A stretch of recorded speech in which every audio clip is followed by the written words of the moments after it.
we asked you a lot about culture and things like that yesterday, but was there anything that you, other than that team bonding in the offseason, that all season long you guys like went in with a determined approach, like, I know the wins might not come right away, and these are ways that we keep people engaged and confident and bonding? I think it just comes down to people. I think there's nothing really tricky about it. Just getting the right people in the room, in the building. Everyone has urgency to win. We want to be the best. We want to do everything the best possible way we can possibly do it, and that's the way it has to be. And so for our players, I think, they're continuing to get better. They stay connected. Obviously, I think these guys spend a lot of time together, I think, which is a positive. And so, I think it's led by those veteran leaders, and I think those guys have a huge influence on how everyone's kind of stuck together. Maybe kind of like an obvious follow-up to that, but is that difficult when the wins aren't coming to still have that message and have that message like sound authentic and ring true even if that's Yeah, I think it's just being, I think the NFL's got highs and lows, and you can ride this NFL roller coaster, and it's one wild ride every single season, no matter what type of season you have. Go all the way to the end or not. And so I think it's about just kind of keeping it even keel, keeping it neutral, as we like to say, like kind of take out all the emotional aspect of this thing, keep it as factual as you can.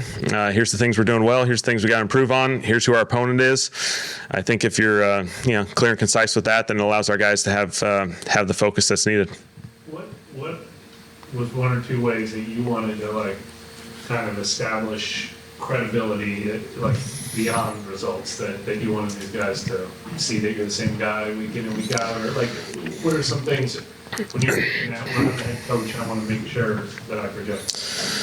I think it's important just to have a plan and a process with everything we do. And so, I think being really detailed with what our objectives are each and every week, what practice needs to look like, what walkthroughs look like, so the guys can have that routine and that expectation that every single week they can kind of get into their own flow. Because I think it's important that if you're constantly changing your rhythm and constantly changing things on the players, well, it doesn't allow them now to get into their own routine. And so, I think we've tried to put a really good plan together.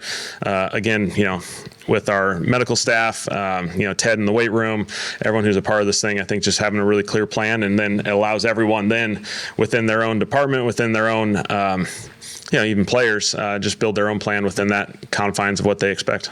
Can you go like kind of accelerate some of the stuff when the results do start to happen? Is that like see that positive outcome? Ultimately, our number one objective is to win football games. So that's ultimately the goal. That's what we're trying to accomplish, and building a plan, building a process that ultimately achieves that. And so when you feel some victories, obviously there's positives to that. It shows that there's some things working. We got to get better. We got to continue to evolve and improve in every possible aspect we can from an organizational standpoint. But that's our goal.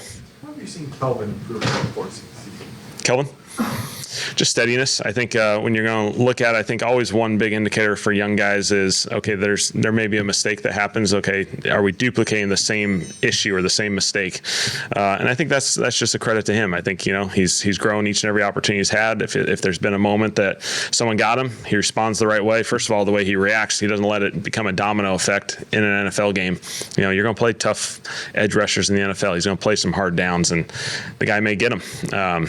He doesn't let it affect him next few plays, and so that's credit to him.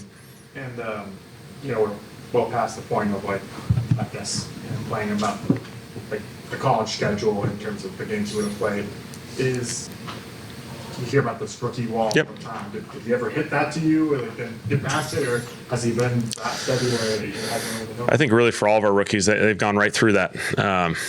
I think it's worth acknowledging, in the middle of the season when everyone's kind of reaching Thanksgiving. That's usually when your college season's starting to approach the end, and all your buddies who you played with last year at Texas or wherever, they're kind of approaching a different phase in their season, and we got a bunch of games to go. And so I think you acknowledge it. I don't think you hide from it. So the guys recognize it, and as soon as they kind of feel those instincts, they just go right through it.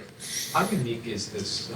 I was just going to say, is there anything as a coach you can do to alleviate that, or is it all just mental for players? Yeah, I think it's just, again, I think it's worth acknowledging, but then it's also just putting a plan together as far as, okay, this is what we need to do. We got to keep going. And once I think our guys see the leaders continue to go, and then once they kind of feel, the vision and the plan as far as what December football needs to look like, then they just kind of follow. How unique is the impact that this rookie class is having, maybe not want to say compared to, but just in terms of your experience with other rookie classes? That's a good question. Hard to compare it right off the top of my head right now, but I think I think what I've loved about this group is this group's made up of a bunch of big time people that have faced adversity in life and in football and college. They have the right mindset, they have the right approach, they've gotten better each and every opportunity they've had. They got the right mindset, and so I think when you have a bunch of guys with that type of character, it pulls you through and allows those guys to, you can look at a lot of these guys, what their September football looked like and what their December football looks like, and credit to those guys, they're getting better.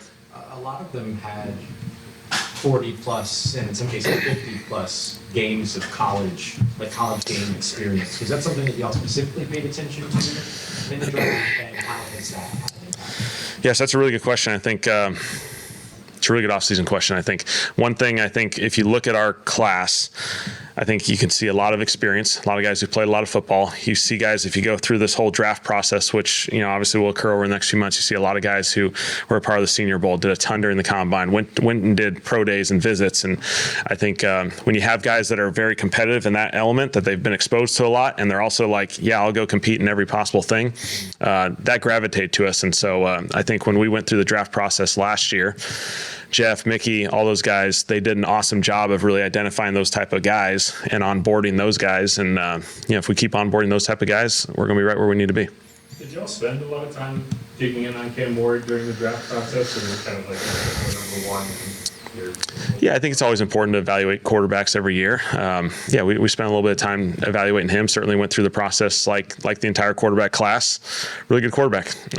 Loved his film. Loved the makeup of a person. I thought he was just an exceptional. His competitiveness of how his journey went from Incarnate Word to Wazoo to Miami, and just the type of mentality that he's had through that entire process. I really enjoyed getting to know him, and we were able to interact with him a few times. And so, obviously, most of the NFL kind of anticipated how that thing was going to go down with the top pick. And so, he's certainly a really good pick, I think, for Tennessee. Of course, hindsight is 2020, but when you look at Tyler's growth up until now, how much did you see that potential during that time, during the draft process? Yeah, I think we certainly saw it. Again, what I loved about Tyler's exposure when we went through that process was, his resiliency, kind of navigating some stuff in college through 3 programs, go to the Senior Bowl, go to the Combine, go do a visit. Tolzien goes up there and works him out. He comes down here, in between work visits with a bunch of other teams. Like, he just had a willingness to I'll compete in everything that I do. And I just loved the way he was, he was wired and the way his makeup was. We've seen y'all probably run more like RPO in your scheme than we've seen here for a long time. Is Tyler, does he run that particular aspect of your offense well, like decision making and everything that goes along with that? I'd say he's done a nice job with it. There's times and places for the RPO type world. There's always the balancing act of who your opponent is and how they're regulating it from a game day standpoint. And so, again, I think he's making really good decisions with that, and he's been exposed to some of that. I think most of our quarterback room has been exposed to that type of football, and so it is an avenue we can take. How about it's just decision making to when the cam plays in general, or change of the line of scrimmage? How's that decision? Done a nice job. Obviously, when we have the opportunity to pair plays together and get to the best possible play, a lot of that goes on the shoulders of the quarterback, having to make really good decisions and recognizing things. And I think this past game, there were some good examples of him just getting to the right looks based off of what the defense was giving us, and it was positive. Is that where the age is a benefit? We talk so much about it, but that's kind of where it shows up. I think he has a really high comfort level in that, and his ability to make those adjustments at the line of scrimmage. And it's a matter of giving quarterbacks enough tools that they can utilize those to their disposal in the right circumstance, but not overwhelming them with 500 million things to think about and look at. Talk about how important sort of the pre-snap operation was when it came to the quarterback competition even after the selection trip, you mentioned there were some examples this past weekend's game. Is there anything that you're comfortable highlighting that maybe stands out to you? Or? Yeah, I think a couple of those third downs in the game. I think his ability to get to an ideal look based off of that look. I think one important thing for us is always felt like pushing the tempo. And I think everyone talks about no huddle as a tempo thing, and that's certainly a tool that we like to utilize. But I think what people miss a lot of times is the tempo from getting in and out of the huddle and having time at the line of scrimmage and being able to snap the football. And if you live in this, snap the ball under 5 seconds, I mean, it's a challenging world if you're slow in and out of the huddle. And so you don't get to do any of that stuff at the line of scrimmage if you don't have that ability to get on the line and be able to evaluate all that. When you have a package of plays and you want to do a bunch of things off of one look, are you thinking about that in terms of season long as you're laying it out? Do you have a handful of plays? Are you thinking okay, we'll do this here and that'll set this up here, and here?